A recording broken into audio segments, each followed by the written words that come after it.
भारत में इन दिनों राजनीति ने अपनी सारी हदें पार कर दी हैं, जहां एक तरफ अन्नदाता ट्रैक्टर के माध्यम से अपनी कृषि को और उपजाऊ बनाता है।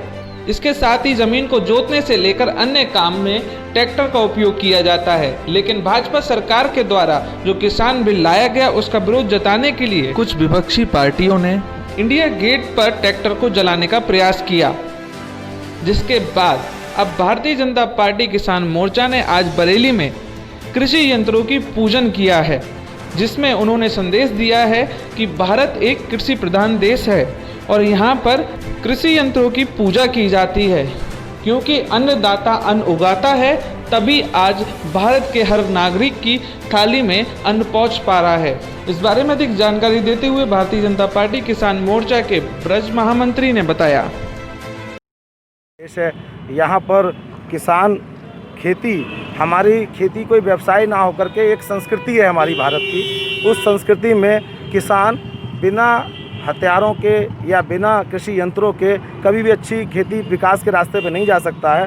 तो निश्चित रूप से भारतीय जनता पार्टी के किसान ये मानते हैं जुड़े हुए कि कृषि यंत्रों का पूजन करके हम ये मैसेज देना चाहते हैं कि कृषि यंत्रों को कभी भी किसान जलाता नहीं है, उनकी पूजन करता है। जबकि विपक्ष के कुछ लोगों ने, जो कि निश्चित रूप से मैं कह सकता हूं किसान नहीं हो सकता, वो कोई ना कोई विपक्ष इसको बरगलाने का काम कर रहा है, जो कृषि यंत्रों को जला करके अब मैसेज दिया है। जबकि इतनी बड़ी संख्या में पूरे देश में आज किसान अपने अपने ज़िलों में कृषि यंत्रों का पूजन करके ये बता रहा है कि भारत की संस्कृति में किसान जो है कृषि यंत्रों को जला नहीं सकता, उसका पूजन करता है। किसान मोर्चा को भारतीय जनता पार्टी हमेशा से जनता के, नागरिकों के और किसानों के, अध्यापकों के, व्यापारियों के हित में काम करती रही है।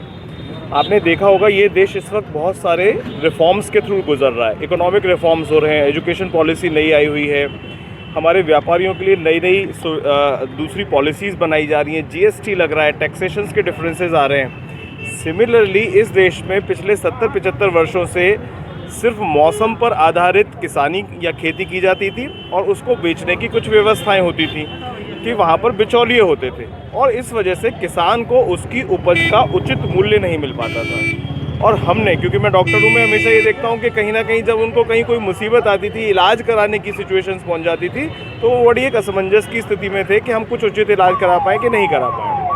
आयुष्मान योजना से हमने ये देखा कि इस देश को कितना बड़ा उपहार मिला, और आप सबने देखा होगा कि ये सबसे बड़ी स्वास्थ्य बीमा योजना बनकर पूरी दुनिया में आई है।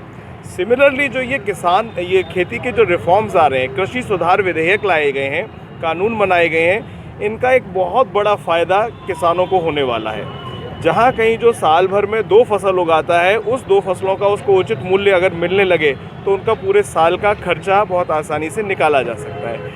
और मुझे उम्मीद है कि जिस प्रकार से पिछले ढर्रों पे 70 वर्ष से जो ढर्रे चले आ रहे थे, उनको बदलने का जो प्रयास किया जा रहा है, इन किसान सुधार कानूनों से, इन कृषि सुधार कानूनों से किसानों को बहुत बड़ा फ़ायदा होगा। और ये फ़ायदा सिर्फ किसानों को ही नहीं होगा, उपभोक्ता को भी होगा। अच्छी फसल होंगी, उनके उचित मूल्य मिलेंगे, तो निश्चित रूप से बिचौलियों के फ़ायदे बंद होकर ये फ़ायदे उपभोक्ता को और उगाने वाले किसान को मिलेंगे।